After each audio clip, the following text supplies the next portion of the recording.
Now, sir. Okay. We'll just wait for this time to count down. We'll start this thing at 5:30.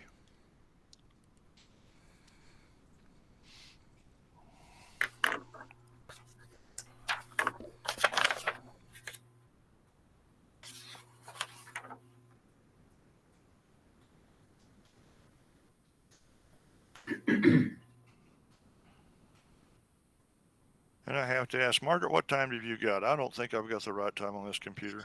I have 5:28. Okay, I don't have the right time on this computer, so we're going to have a couple of minutes to wait.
It's 5:30.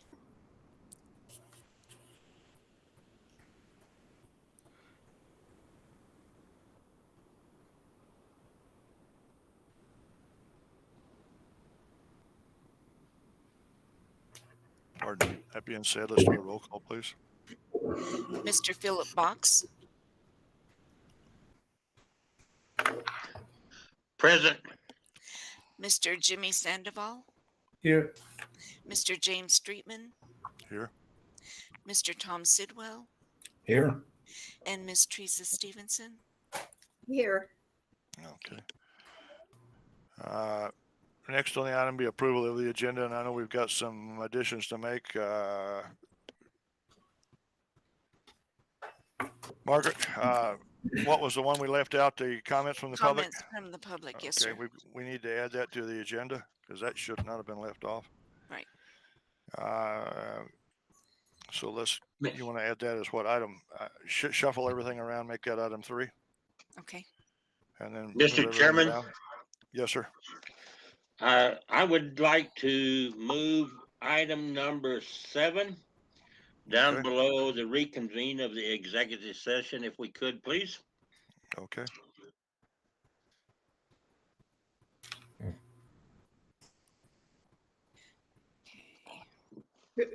Anybody have any objections? What was that? I didn't catch that. Item 7 will be moved down below the reconvene from executive session. How can we reconvene? I mean, Just a minute. We're going to move item 7 from where it is down below the reconvene from executive session. So the executive session will be moved up, and the reconvene will be moved up, and item 7 will be placed below that. oh, 7. I'm sorry. Yeah, 7. Any objections, anybody? No objections. Okay. Do we have a motion? I make that motion. Okay. Do we make those adjustments? Yeah, we got a motion that we make the adjustments, and do we have a second? I'll second. Okay. Okay, roll call, please, Margaret. Mr. Streetman, Yes. Mr. Box, Yes. Mr. Sandoval, Yes. Mr. Sidwell, Yes. and Ms. Stevenson. Yes. And the motion carried to accept the agenda with those two adjustments. Okay, thank you, ma'am. Yes, ma'am. Yes, sir. I guess the next item will be comments from the public, Margaret, and I understand you have some. Would you please read those for us, please? Yes, sir, I do. That this one is from Juan Martinez. Uh, uh, he was a former student body president. Says the board only allowing online comments and not the ability to voice an opinion directly in the meeting really shows their true colors of corruption and how they must be involved in the money issues at Mesalands. This is a sad attempt at defending Greg Bush, someone who has ruined Mesalands. If Bush isn't fired, it will truly show how corrupt the board is. If Greg was a man, he wouldn't be hiding out and he would be facing everything like a man and take responsibility. There should be criminal charges placed against him for what he has done. That was the first comment. The second comment is from Dr. Greg Bush in regards to the HED report and recommendations. Mr. Chairman and members of the board, as you are aware, I am confined and quite ill under a physician's care and on approved medical leave and for COVID and complications from Parkinson's disease.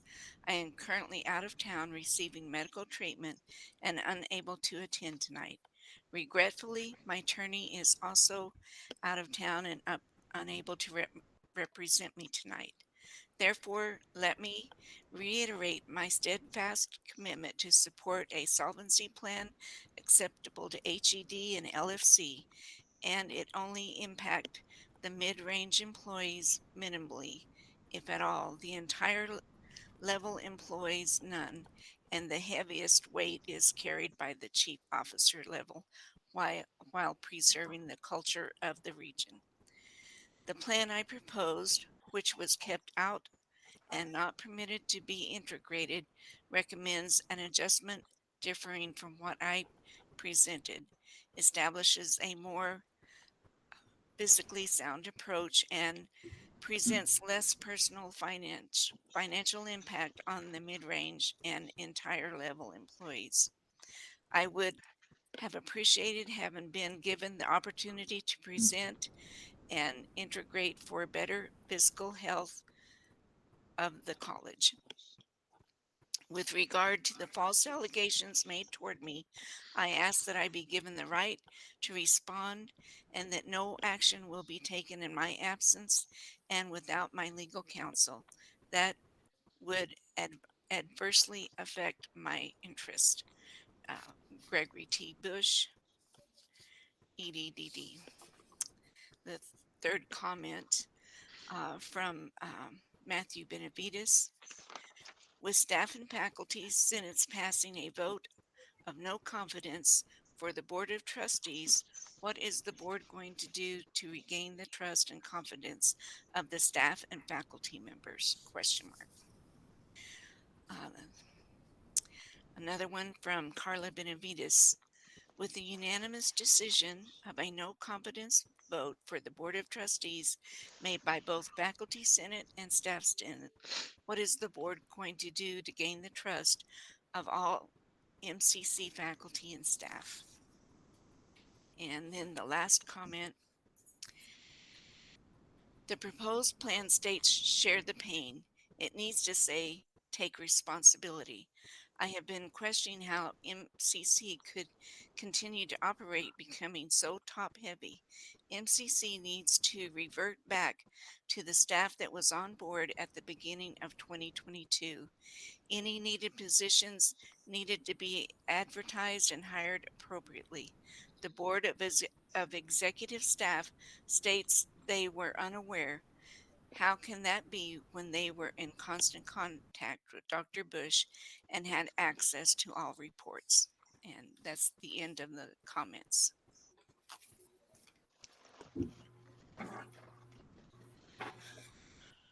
Thank you, Margaret. Yes, sir. Okay, I guess next, Dr. Brooks, you're up, sir. Yes, sir. Mr. Chairman, members of the board, the chief executive staff made up of myself, Dwayne Brooks, Blanca Polakevicius, Denise Hackett, Joel Kaiser, Joshua McVeigh, Jason Nemro, Julio Galindo, and Mark Martinez overwhelmingly voted no confidence in Mesalands Community College President Greg Bush. This vote took place on Sunday, February 5th, 2023. The vote was 8-0 in favor of no confidence in the leadership of President Bush.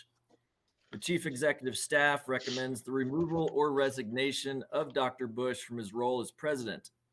The reasons for the no confidence vote include the following. The president unilaterally implemented salary increases back in January of 2022, did not communicate with HED or LFC or obtain approval from either, also blatantly exceeded state appropriation budget, which contributed to the financial situation that we currently have. The president continued hiring employees at multiple levels without consideration to the appropriation budget or the operating budget of the college throughout 2022. The president was notified multiple times from July 2022 through December 2022 that the college was in a declining financial position. He refused to share this information with all members of the college.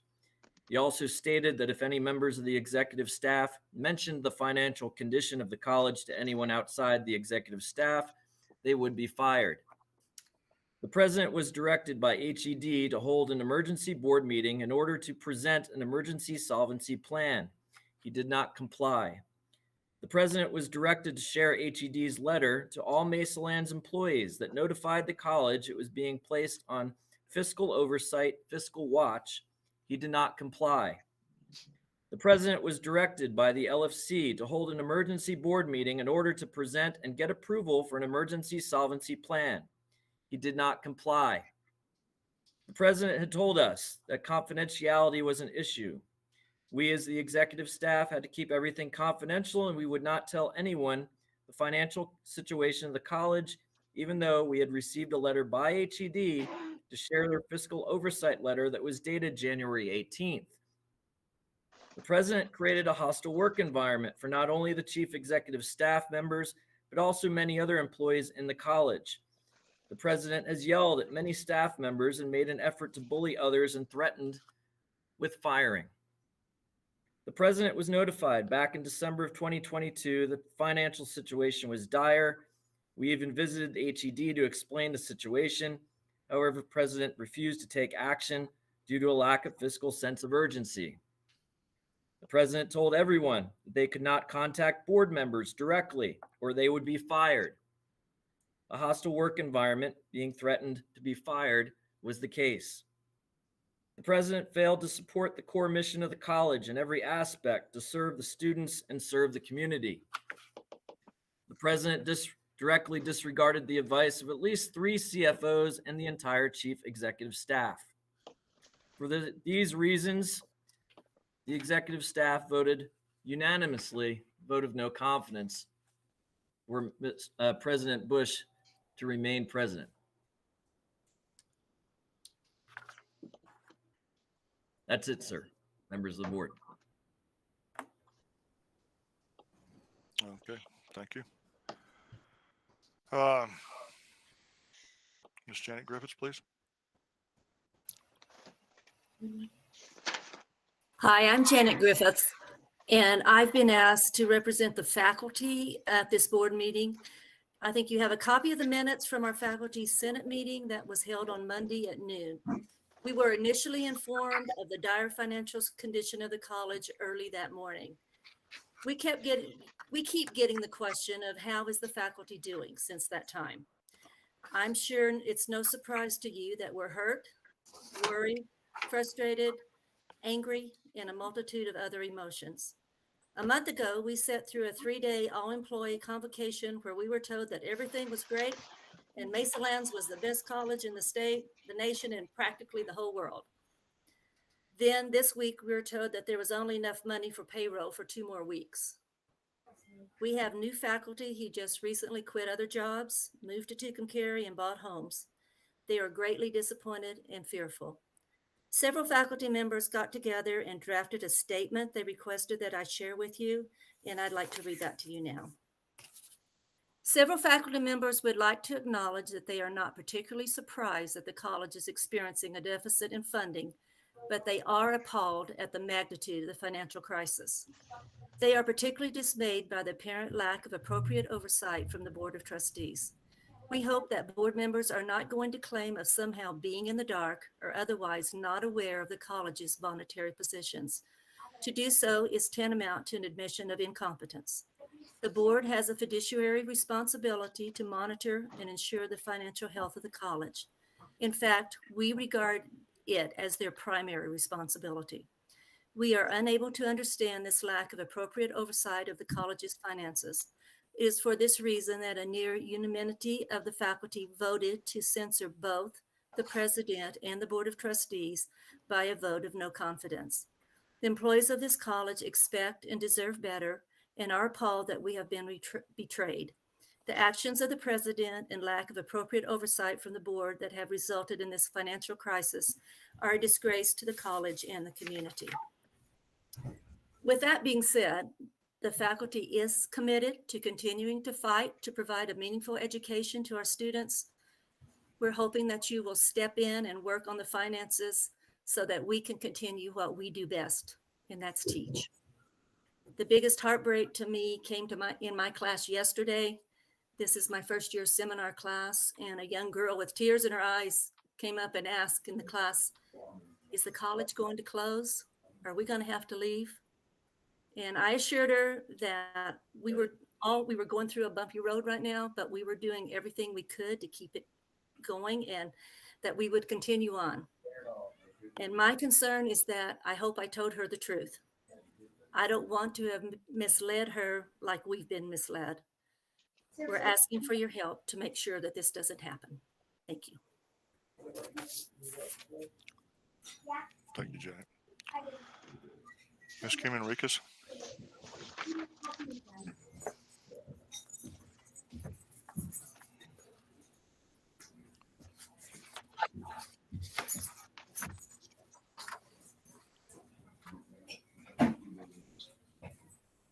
You're muted, ma'am.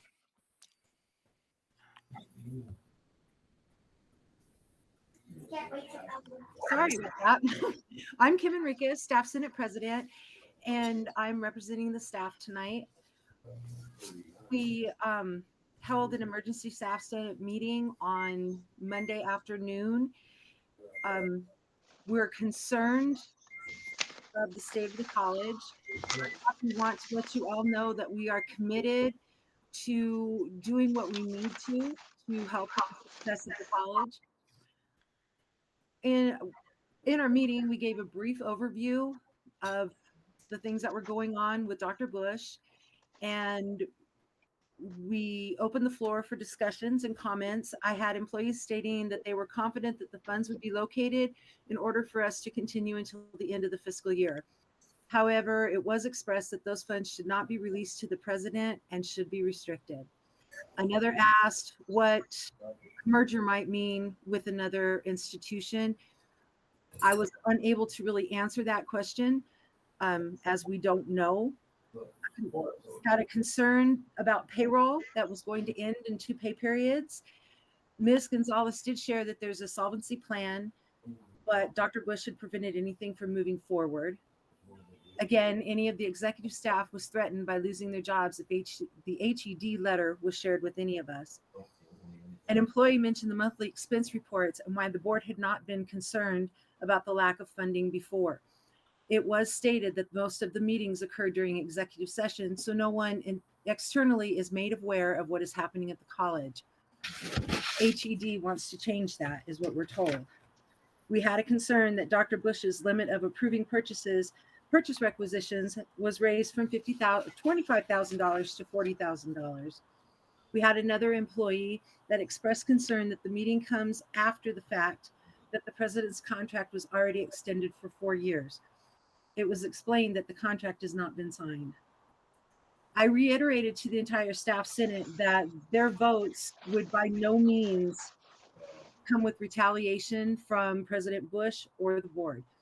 With that having been said, we went ahead and asked for a vote, a show of hands. We had 29 votes yes and 2 abstained for voting no confidence in Dr. Bush. After that, we voted for no confidence in the Board of Trustees for 30 votes yes. Both votes had passed. My fellow employees are scared, they're frightened, they're worried. So many of us have felt like we've had a target on our back because we haven't known how Dr. Bush would react. One day he talks to you and he's nice to you, the next day he's not. You don't know where you stand. But again, we want to let you know that we are committed to helping the college with all that we can.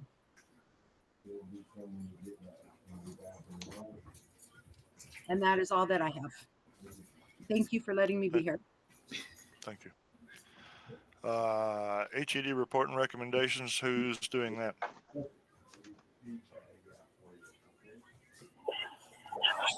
Blanca Polakevicius and Dr. Dwayne Brooks will be running through the emergency solvency plan and also the HED update.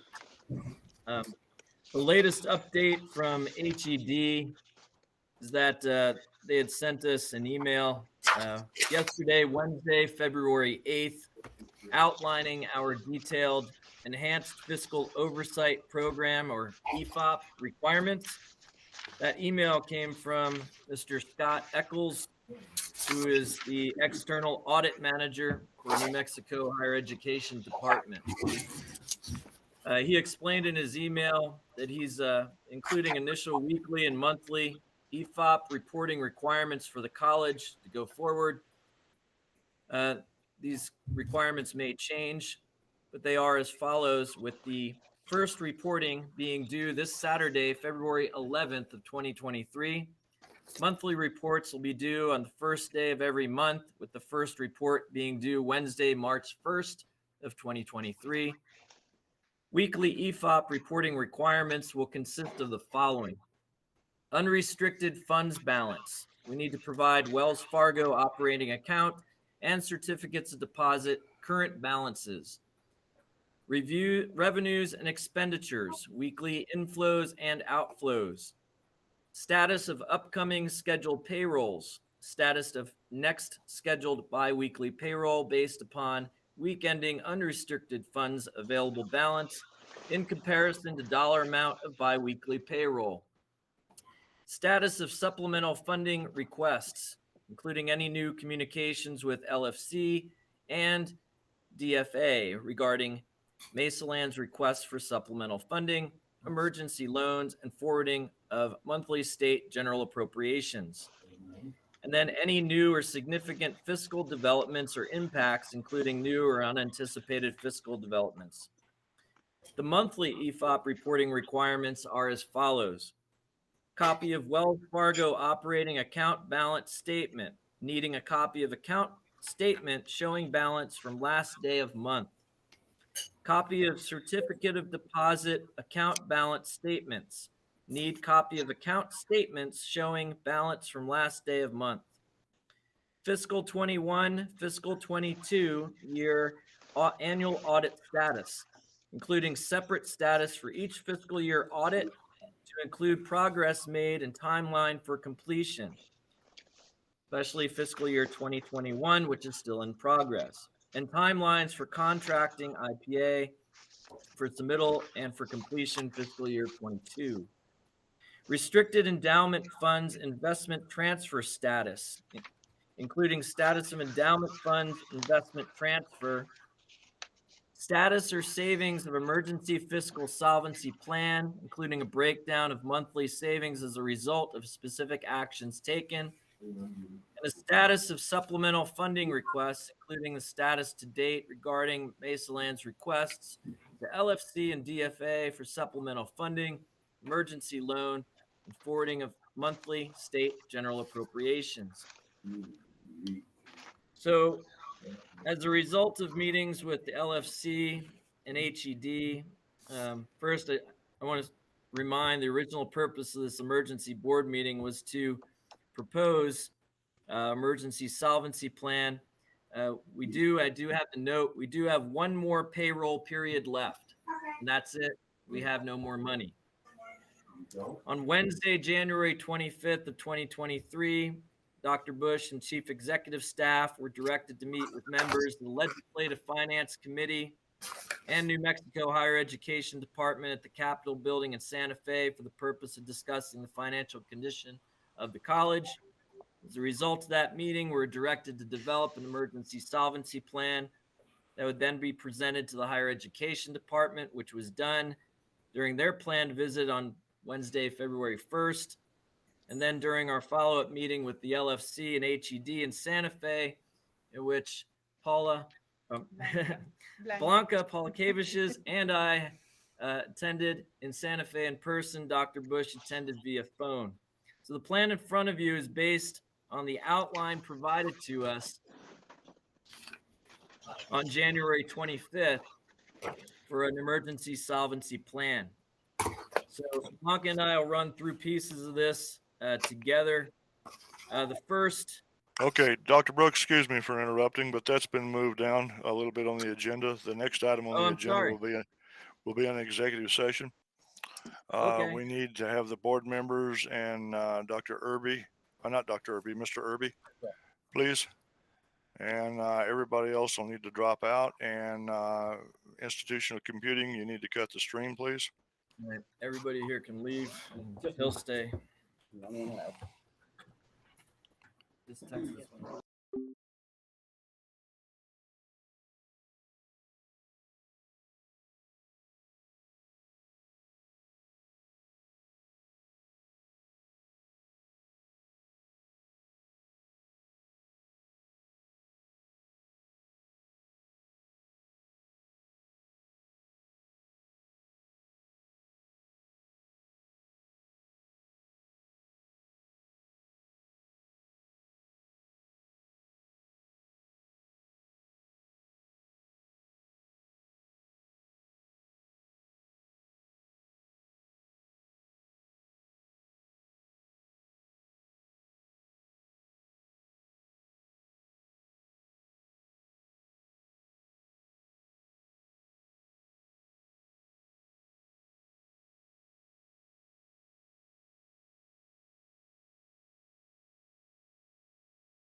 Justin.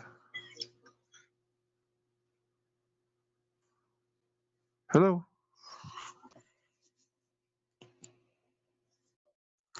Hi, Justin. This is Jason. Can you go ahead and put the stream back up? They need to actually do a vote to go to executive session. So go ahead and turn it back on.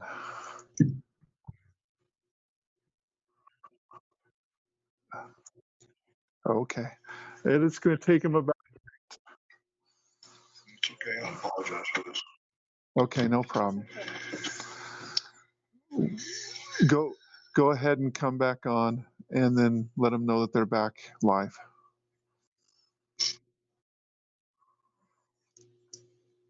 Thank you.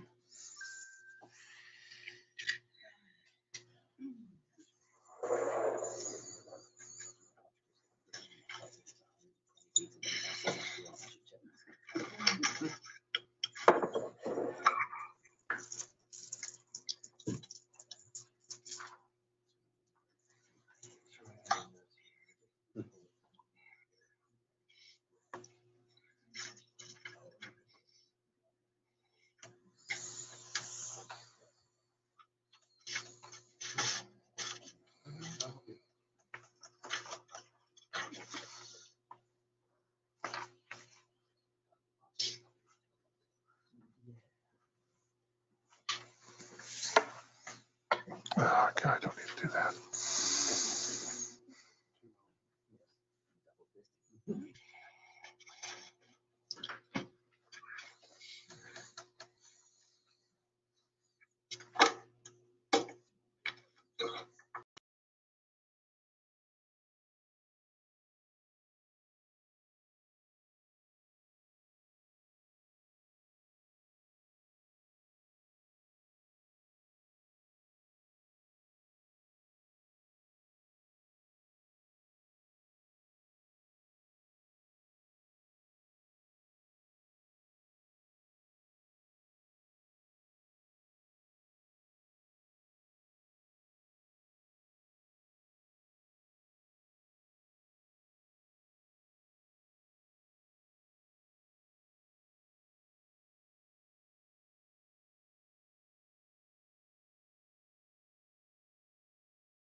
The stream is back on live again, please.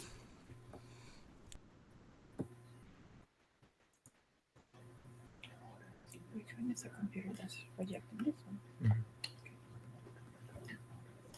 Can't find the on button. The stream is live again now, sir. Thank you.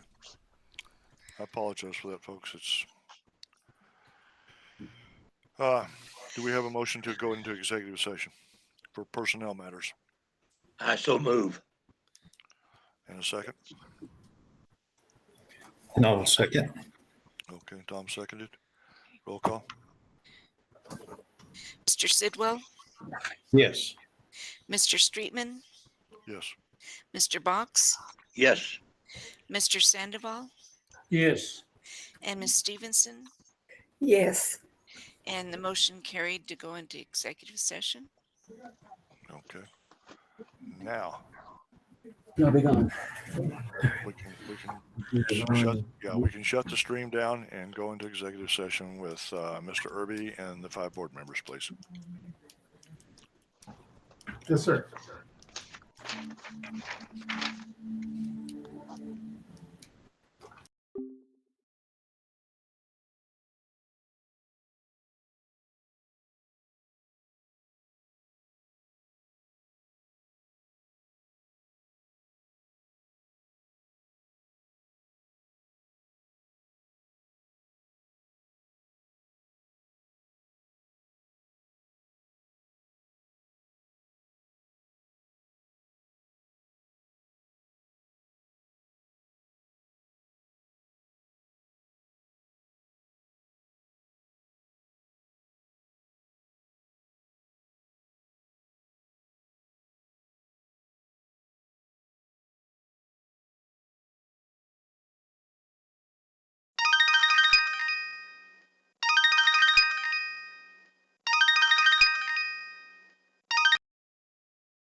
Mr.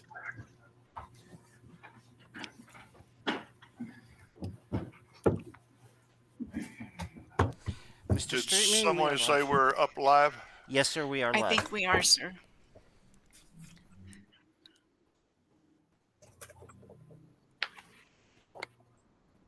Could institutional computing or somebody please confirm that we are up live? Yes, sir, we are live. Why am I muted?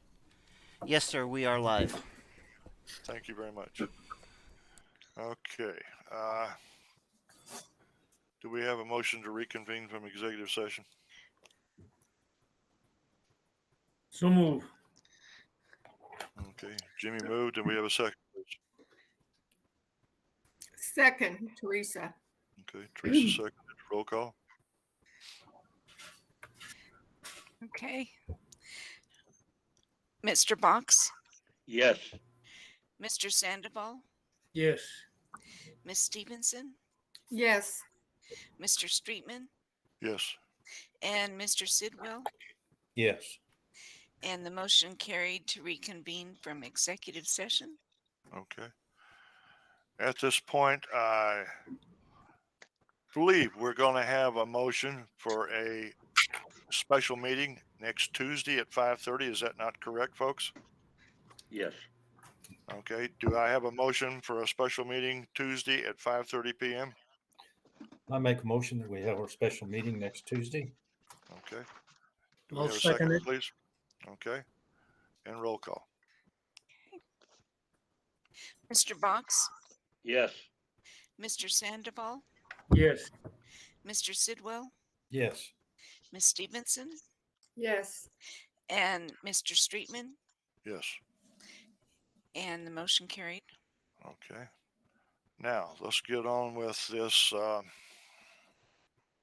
solvency plan that you guys have prepared. Yes. Mr. Chairman and Board, I'd like to recommend that shortly after our meeting this evening, we received an email communication from Cabinet Secretary Stephanie Rodriguez. She sent to you, Mr. Chairman, and President Bush a memo that I strongly recommend you share with the board, outlining their summary of last week's site visit and their timeline that includes some dates we weren't aware of, where they were being made aware of financial position of the college, and also sending Dr. Bush notification of fiscal oversight that was going to take place. This was back in November.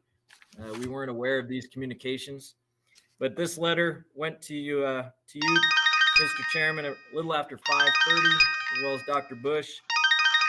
Again, it's from Secretary Rodriguez and includes 2 attachments that you should share with the board. I'll just leave it as that.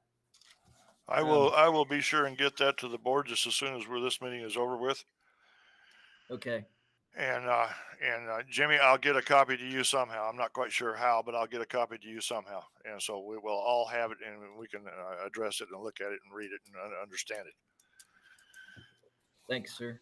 Okay. The emergency solvency plan, I just want to reiterate, it was based on an outline provided to Dr. Bush and the executive staff from LFC and HED. And it included requests for total payroll estimates by employee, cash flow analyses for fiscal year 23, fiscal year 22 year-end balances, an emergency solvency plan. The request was to include the exact steps that would be taken immediately to ensure the fiscal solvency of the college. They wanted to see examples such as across the board percentage budget cuts in each department of the college, immediate hiring freeze. They wanted to see a use of furloughs, cutting use of all consultants, attempt to obtain monies or loan from the foundation, attempt to obtain emergency loan from the State Board of Finance, the attempt to use a 50% rule to obtain advancement of monthly state general appropriations, and requested supplemental funding from LFC. They also asked for proposal for fiscal year 23 supplemental funding with a breakdown of specific line items. They also asked us for an update on the Mesalands Community College Foundation balances, and they also asked for proposals for governance or administration changes, specifically listing actions and savings involving actions to retain the college's solvency, but also changes that the president and the board institute moving forward, including increasing board meetings to ensure detailed review of the college's financial solvency status between the president, CFO, and board, that they're taking place as often as necessary, or if not, an increase in meeting frequency, making sure to include detailed review of bank statements, reserve balances, inputs and outputs, and also future reduction of programs or staff based upon internal review. So the executive staff and Dr. Bush was also involved in the current solvency plan proposal that you have in front of you. If needed, Ms. Polikaviches can review the total payroll estimates by employee. There is an attached spreadsheet, the projected enrollment and proposed tuition increase, which is attached as well, updated sources and uses that were provided, or we can just walk through the emergency solvency plan. I do have to clarify that we are looking for the solvency plan and policy changes that are included to not only be approved by the board, but also one bullet item that mentions how we've applied for an emergency grant from the New Mexico Board of Finance Emergency Operating Fund in the amount of $4.8 million for emergency funding. And we need specific board approval tonight to move forward with attending their board meeting on February 21st to request this funding.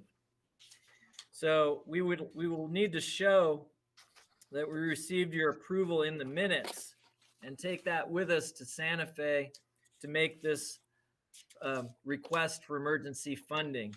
So that is also a part of our request for approval of the emergency solvency plan.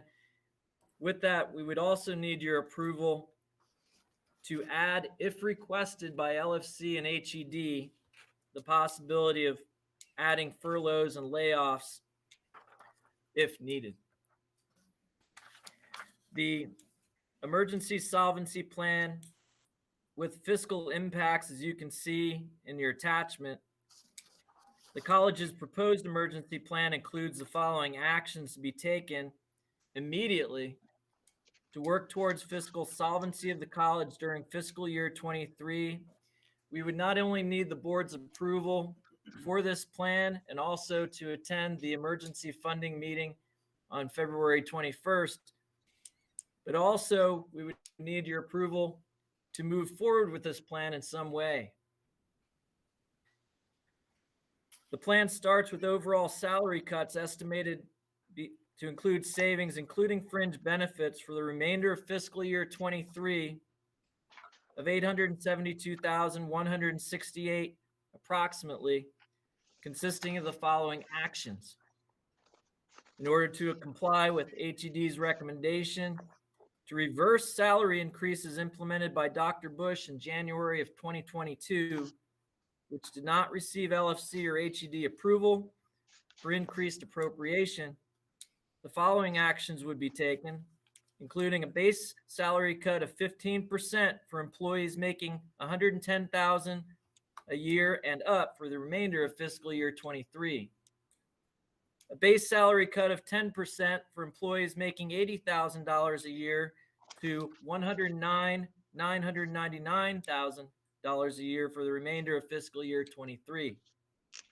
A base salary cut of 5% for employees making $50,000 a year to $79,999 a year for the remainder of fiscal year 23. And a base salary cut of 2% for employees making $35,000 a year to $49,999 a year for the remainder of fiscal year 23.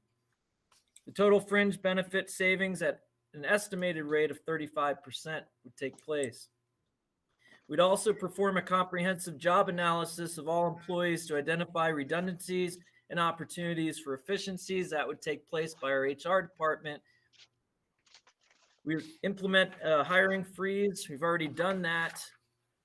We'd also do a comprehensive program analysis to identify low enrollment programs, cut inefficient programs, and to eliminate programs that do not have sufficient enrollment to remain financially viable. One course is being taught for free by members of the executive staff currently in order to supplement course teaching needs, resulting in a savings of approximately $16,800 per month. So that means the folks you see here at this table are currently teaching courses. No travel, no reimbursement of personal vehicle expenses. We've eliminated cross-country and golf for spring of 2023. We're consolidating 12 discipline coordinator supplemental contracts into 4 quote-unquote department head chair positions, resulting in approximate savings of $22,500 per semester, approximately $5,625 per month during fiscal year 23. We'll also conduct an audit of all active supplemental contracts to identify additional opportunities for savings. Consolidate workforce division with focus on efficiency of process and to cut redundancy. Correctional adjuncts, course enrollment minimum load substitutions will be applied, resulting in approximate savings of $33,600 per semester, or approximately $8,400 per month for fiscal year 23. Overall budget cuts to basic operational needs where possible. Cutting use of any and all consultants. We would also look to obtain a grant or loan from the Mesalands Community College Foundation. We've applied again for emergency grant by the New Mexico Board of Finance Emergency Operating Fund. However, we need your approval to move forward with that application and to attend the board meeting where we can formally request emergency funding on February 21st at the meeting in Santa Fe.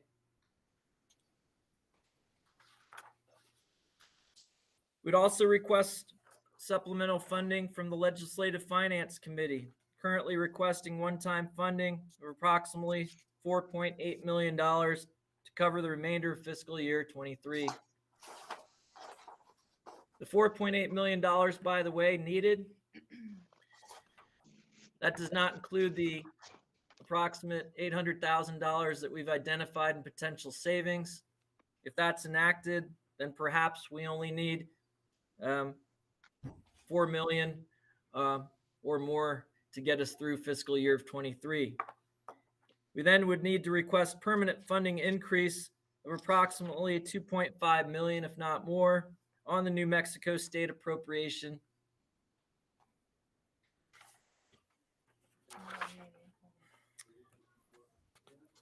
We also have proposals for governance administration changes, and those policies are included.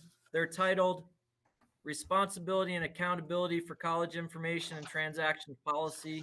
There's proposed policy changes there that would require board approval. It's quite extensive. Probably don't want me to read through it line by line right now, but you can review. We would need to get permission to enact those policy changes. So the package you have in front of you is what we're looking for approval to enact. We do not know how we could go forward. Even with your approval, we would still need direction, as our president is out of pocket per se. But we would look for direction there and also seek approval to move forward with the solvency plan actions immediately. So just to be clear, we need your approval on the emergency solvency plan in whole, approval to enact it immediately. We also need approval to request from the New Mexico Board of Finance Emergency Operating Fund the amount of $4.8 million approximately, and to attend their board meeting on February 21st to request those funds formally. That's what we're asking for. Okay, a Thank you. couple. Go ahead. Thank you, Mr. Chairman and board. One question I've got, you've got over here on page 14, 2.2, you're trying to outline the foundation there, and you're referring to a section 13 below, and I don't see section 13 anywhere in this mess. Okay.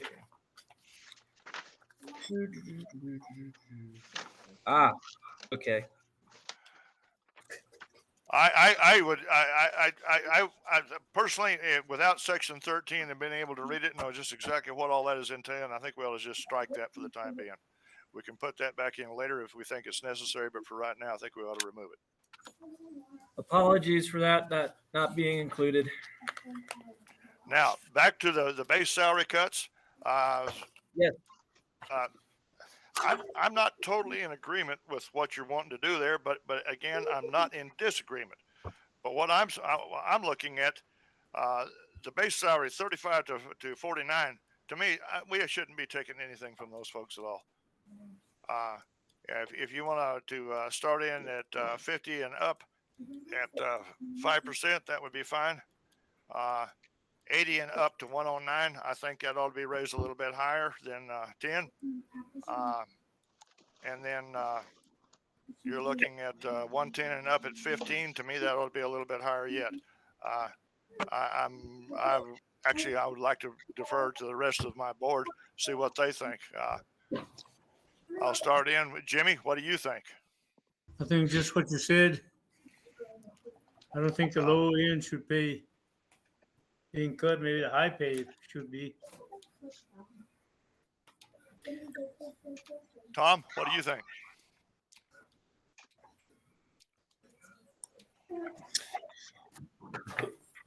I agree. We should leave the low end off.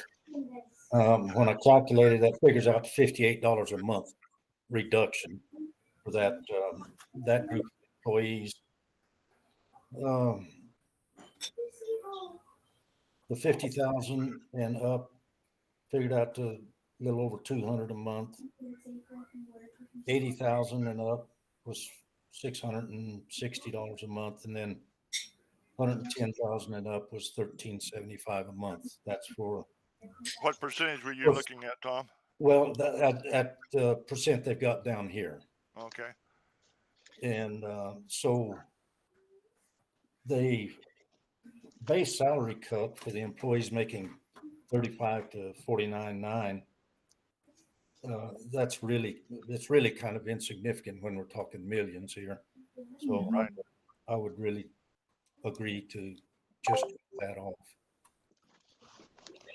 I guess, Teresa? I kind of agree with what Tom said. Cutting that bottom one off. Okay. Philip, how about you? Well, I have a little different perspective of this thing. We're trying to cut some expense and so forth. And as we heard from the public in the comments, that there's a perception that the top, we're very top heavy. So I would propose that on the top line, instead of cutting 15%, we cut 30. Instead of cutting 10, on the second line, we cut 20. On the third line, instead of cutting 5, we go 4. And on the bottom line, instead of cutting 2, we cut 1.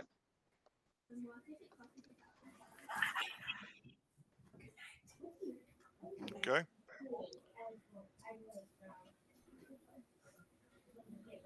Comments?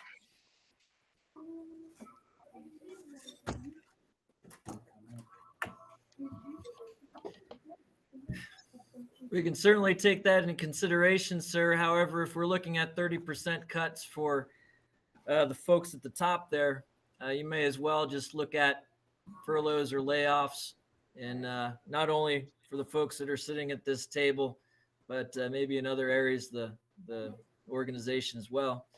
that's certainly an option. However, maybe looking at operationally with less people.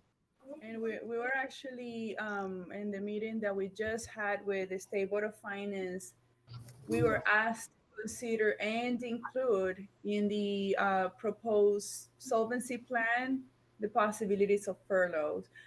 What we did by choosing a 15% cut at the higher level is because the intent was for the lower earning group not to get hit by too much, but everybody shares have some skin in the game. However, considering a 30% cut at the higher level earnings, you might as well, you might not have the people to work here, but I'll just say that, as a personal opinion, because of the level of responsibility, because of the competitiveness of other job places, that could be a consideration to keep in mind. And we don't want to lose the staff that has already made progress to bring the college to compliance. So I'd like you to please consider that as well. Okay.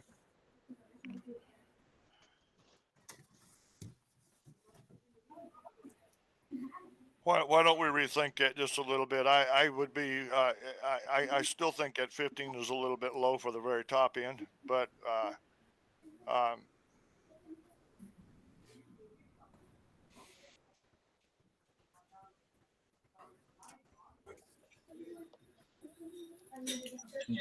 mean, if I may, and say if a situation was to occur, if we do cut that for the fiscal year 23, say if a situation where a key person that really has to be replaced comes in, like CFO or otherwise that we really, really need, if that was the pay level, you'd be coming in at about 70,000. And there's no way you'd ever get a CFO back here at 70,000 again. So leave the college without key person, because there's no way we'd ever get one in at that level. oh, that's very true. That's very true. The same for an IT person. The same for a somebody who's leading our academic side. The same for somebody who's managing the operations of the college. Our full-time professors, some of them are making in that second level. If we would have hit them at 20 to 25, we would be putting them well below what full-time professors are making at other institutions. And then we would be very likely to lose all of our full-time professors and longest tenured professors. Point taken. Are we the only ones being cut the wages for our employees, or other schools have to do the same? Well, we're the only one in this financial situation, sir, at the moment. Yeah, Jimmy, that's just us. Was this solvency plan discussed with faculty and staff? Yes, we've shared it with everyone. We've shared our proposal with everyone. They have it in front of them. And what was their opinion about it? I've walked around quite a bit, and what most have come across to me is, I don't like it, but I would rather do this than not have a job at all. They understand where the college is in right now, and they're hoping this is not going to be permanent. But the exact wording that I've got from people is, well, I understand, and I'd rather have this happen than not have a job.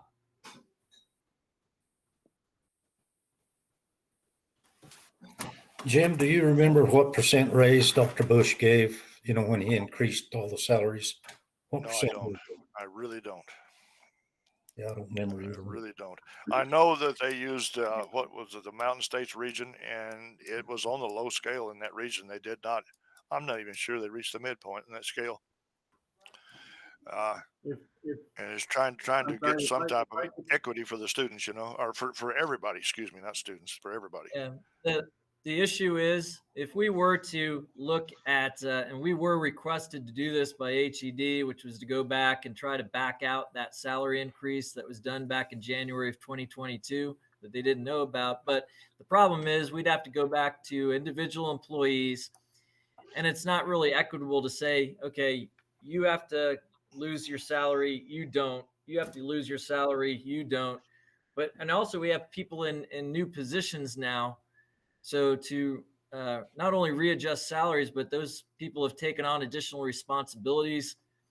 It's very difficult, if not impossible, to try to back that out. So instead, we've come up with this plan that we thought would be most equitable, in that, quote, in a sense, everybody's sharing in the pain, but we're trying to avoid layoffs and furloughs.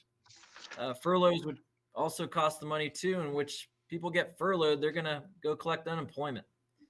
We want people here because we're working on we're still in a situation where we need some positions that we can't fill. Blanca's office right now is short staffed as she's trying to catch up with reconciliations.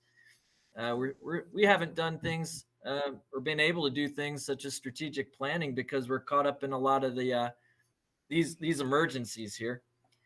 So in terms of where we are, we can cut staff, we can cut even more here. However, going to run into a situation we're just not going to be operate, and then other things happen that aren't so great. What does it look like funding for fiscal 24? Have we got that far yet? Not really. We're trying to, we've been directed to provide with what we need first to get through fiscal 23, which is basically through June.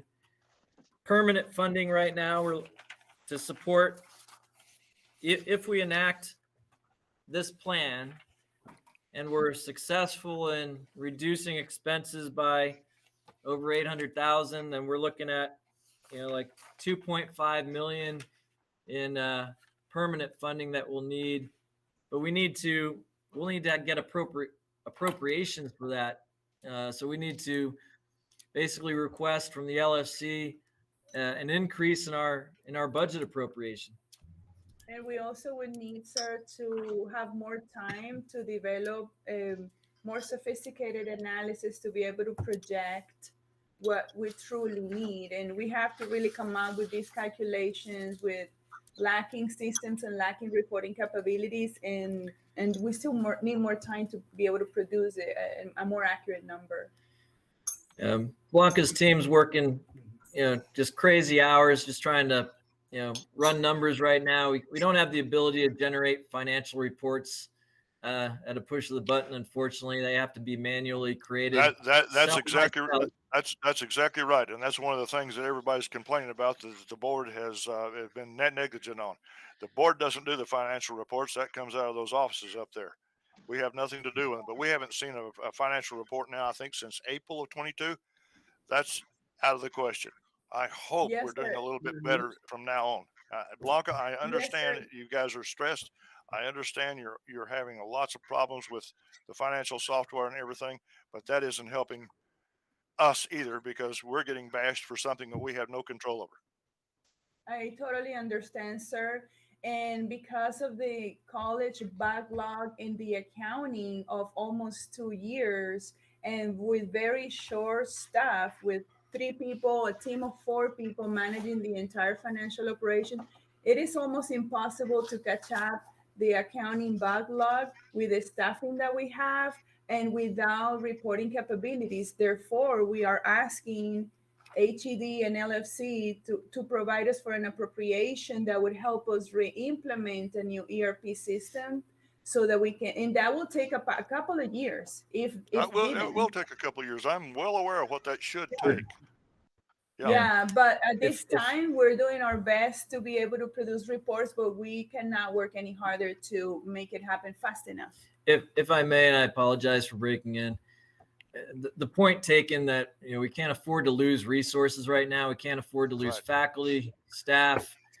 We're doing our best to reduce expenses while keeping the folks we have, while also showing HED and LFC that we're doing our best to lower expenses on our side, but also we're going to be in need of funding to continue operations. The other thing is we had a meeting put on our calendar for Tuesday to review what they hope is our approved solvency plan and approved application plan to go get emergency funding. This is Stephanie Rodriguez and her team just put a time on our calendar on Tuesday to discuss what's been approved tonight. Okay.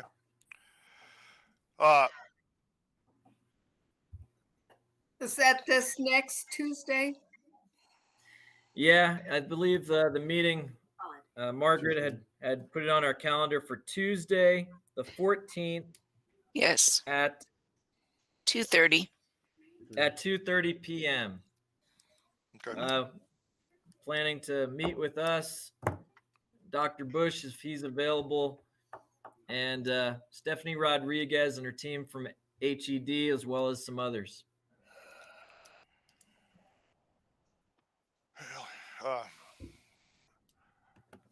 I'll tell you what, I'm still the low end here on that 2%. As far as I'm concerned, we need to strike that.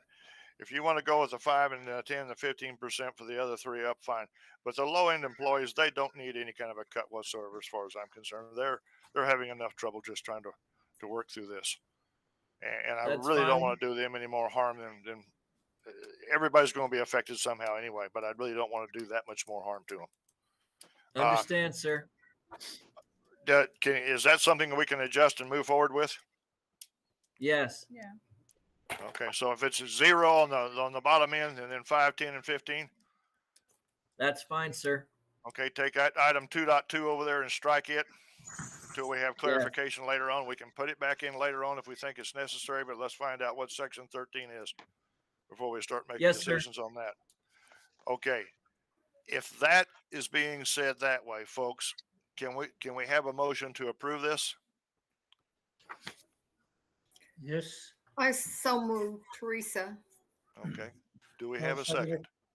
I'll second it. Jimmy's going to second it. Margaret, roll call. Thank you, sir.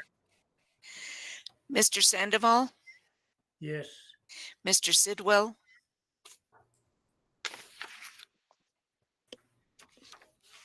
You're Mr. muted, Tom. Sidwell. You're muted, Tom. You're on mute, Mr. Sidwell.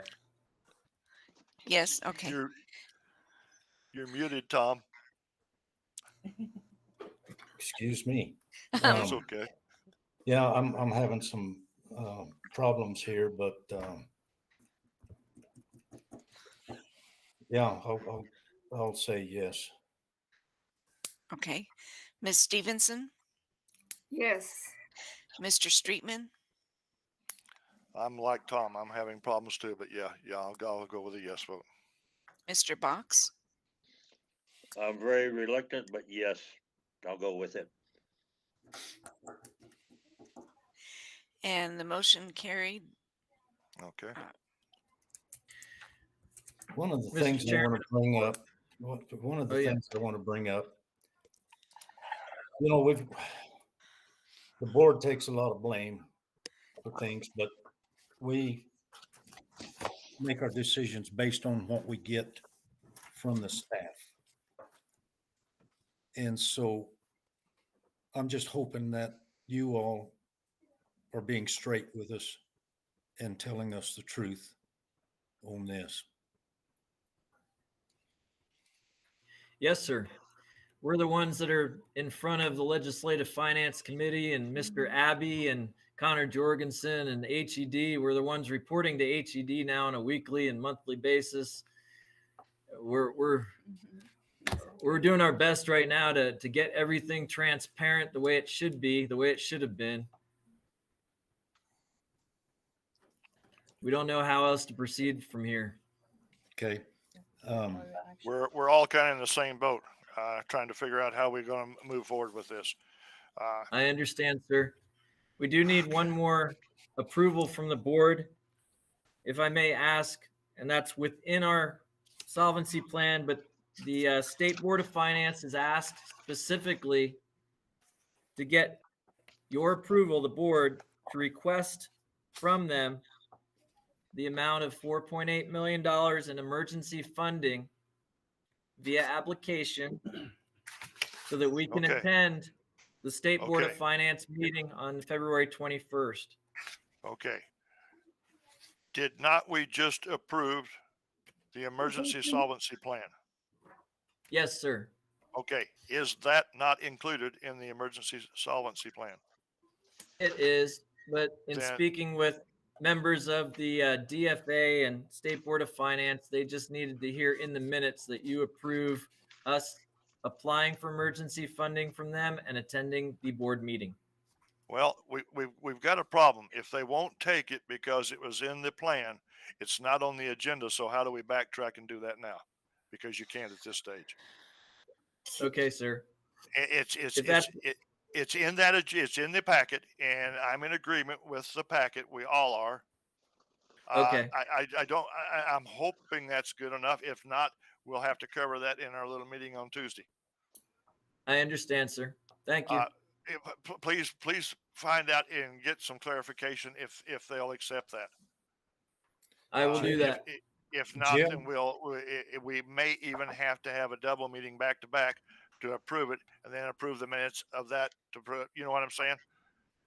Jim, Yes. could we, could, It's Jim, a, could yeah, we it's a make an vicious circle amendment? to fall within the guidelines of the Open Meeting Act.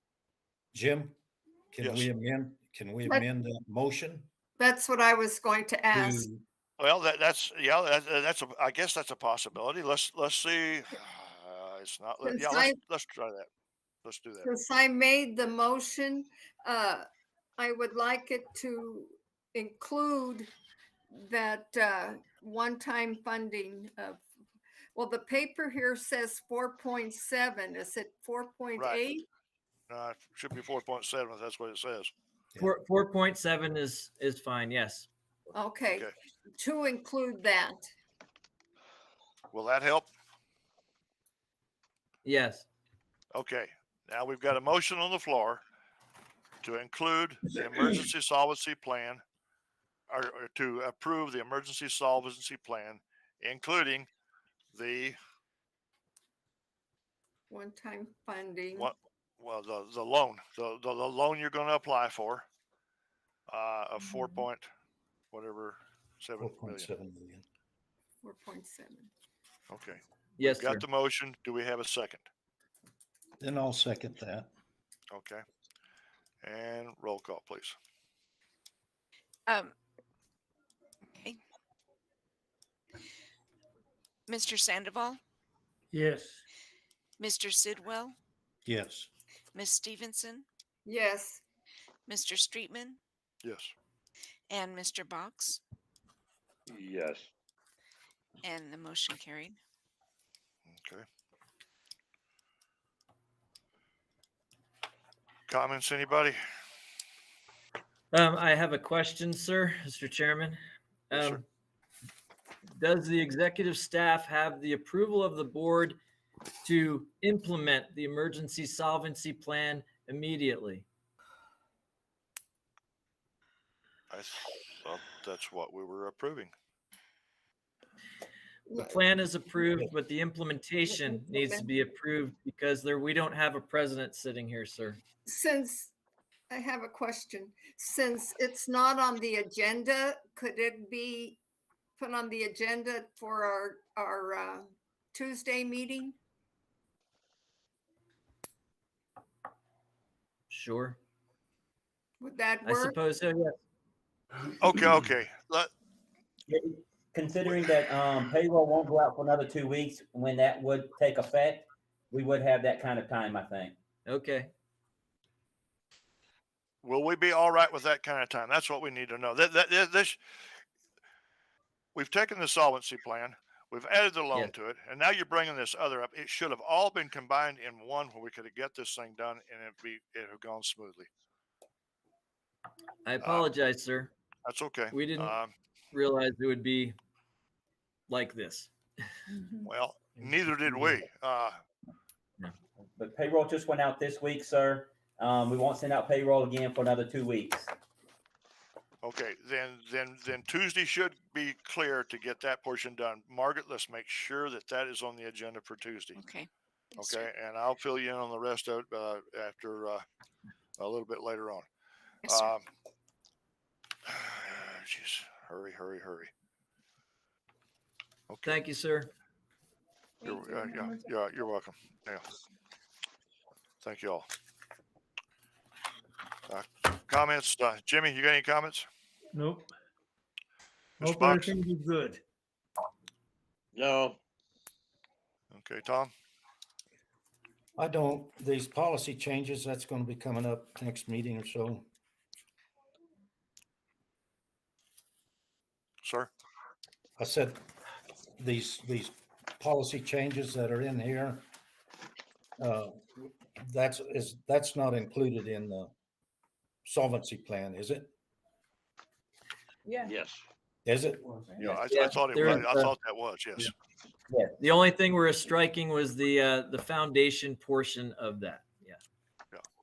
And the low The earning, bottom low. the bottom Yeah. low. Yeah. Yes, correct. Okay. Sir, let me just say something about the policy.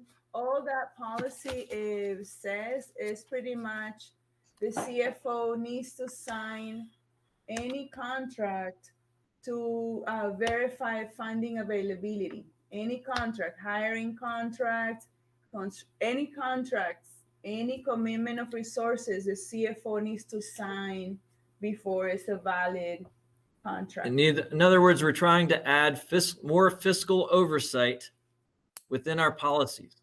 That's fine. It's good. Yeah. There was a couple of things I had questions about, and of course, you said we didn't really have time to look at it. We can certainly spend time on it. So in here, it talks about, let me see if I can find it.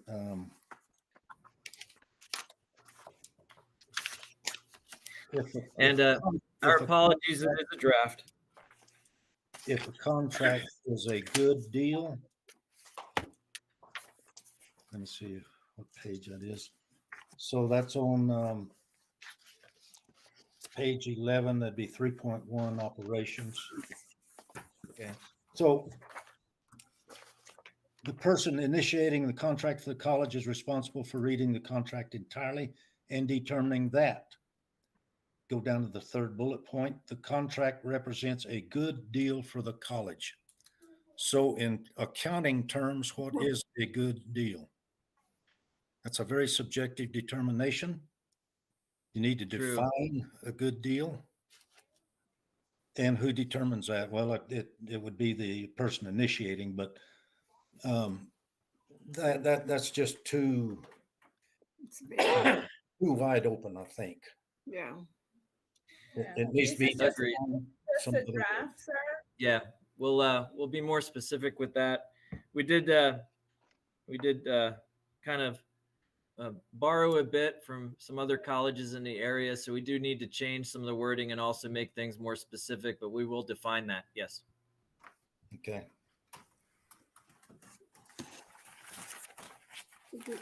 Teresa, you got anything you'd like to add? No, I think we've talked about some of the concerns and questions I had. Okay. Dr. Hackett, you got anything you'd like to add? No, not at this time. Thank you all. Okay, thank you. Janet, do you have anything you'd like to add?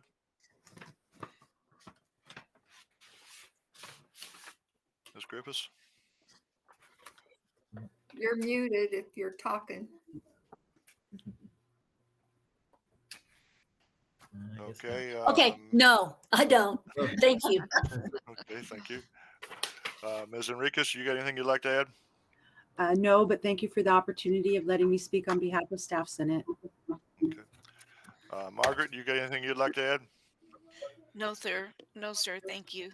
Okay, looking at that round table there, does anybody else have anything other than they'd like to add? There's about 5 or 6 people there. I see a hand up. Go ahead, sir.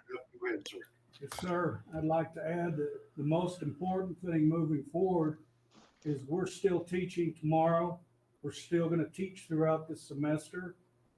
We've got our faculty and staff ready to support our students, and that's what's the most important thing moving forward, is their success. So in every decision we make going forward, that should be the foundation of that decision. And that's what I would like to say. And thank you for letting our staff and faculty have a voice in this. And thank you for your continued support in making sure that our students succeed. Thank you. Thank you. Okay, folks, that being said, Just two more. somebody else got a hand up? Go ahead. I do. I I'm just sorry. want to say thank you for the opportunity for us to share, and thank you for listening. I very much appreciate it, and it has been good having the conversation. So thank you. Okay, thank you. Anybody else? I don't see any more hands waving. Okay, that being said, we're going to call this meeting. No, I tell you what, we need to announce our next meeting will be on, I don't know where that feedback is coming from, but we will, our next meeting will be on Tuesday.